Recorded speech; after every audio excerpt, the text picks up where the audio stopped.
Assalamualaikum warahmatullahi wabarakatuh. Perkenalkan, nama saya Nadia Amalia Putri, NIM 20410503095. Di sini saya akan menjelaskan tentang orientasi perusahaan terhadap pasar. Yang pertama, konsep produksi. Konsep produksi adalah salah satu konsep tertua. Konsep menyatakan bahwa konsumen tertarik dengan produk dalam jumlah yang banyak dan tidak mahal. Manajer dari bisnis yang berorientasi pada produksi berkonsentrasi untuk produksi yang tinggi, harga rendah, dan distribusi tinggi.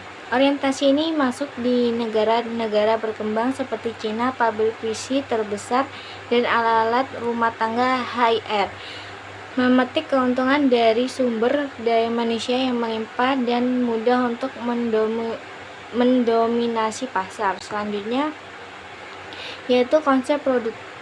Konsep produk berpendapat bahwa konsumen menyukai produk berkualitas, fitur inovatif terbaik. Manajer organisasi berfokus membuat produk unggulan, namun manajer kadang terlibat perselingkuhan dengan produk mereka.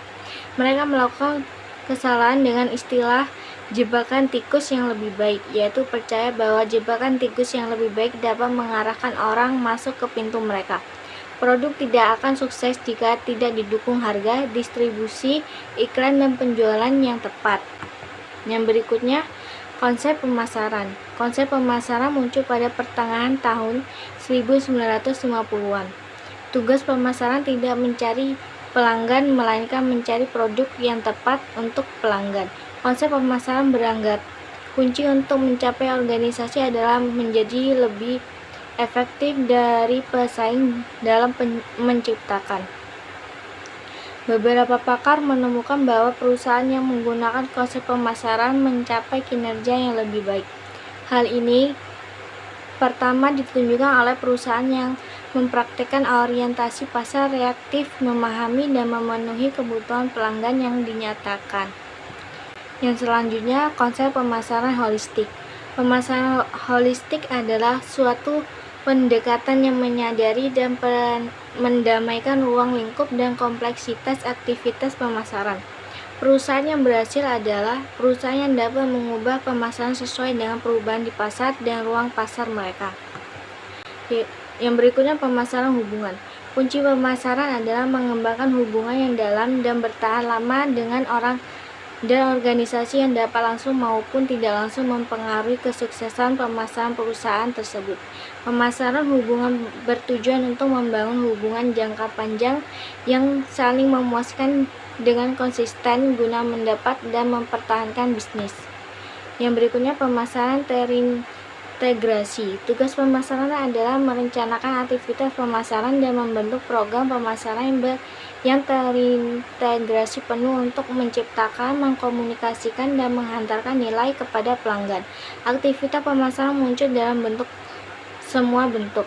McCarthy mengklasifikasikan aktivitas sebagai sarana bauran pemasaran dari 4 jenis yang luas, yang disebut 4P dari pemasaran: produk, price, plan, dan promotion.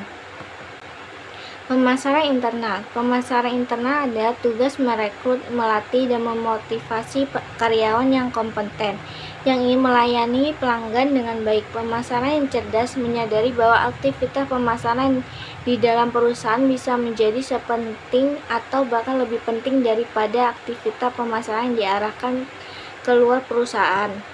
Yang berikutnya, pemasaran kinerja. Pemasaran holistik juga mencakup pemasaran kinerja dan memahami pengembalian bagi bisnis dan aktivitas dan program pemasaran, dan juga menjawab keprihatinan yang lebih luas dan pengaruh hukum, etika, sosial, dan lingkungan mereka. Manajemen puncak tidak hanya melihat pendapatan penjualan dalam memeriksa hasil pemasaran dan menerjemah apa yang terjadi ke dalam pangsa pasar, tingkat kehilangan pelanggan, kepuasan pelanggan, kualitas produk, dan ukuran lainnya. Sekian dari saya. Wassalamualaikum warahmatullahi wabarakatuh.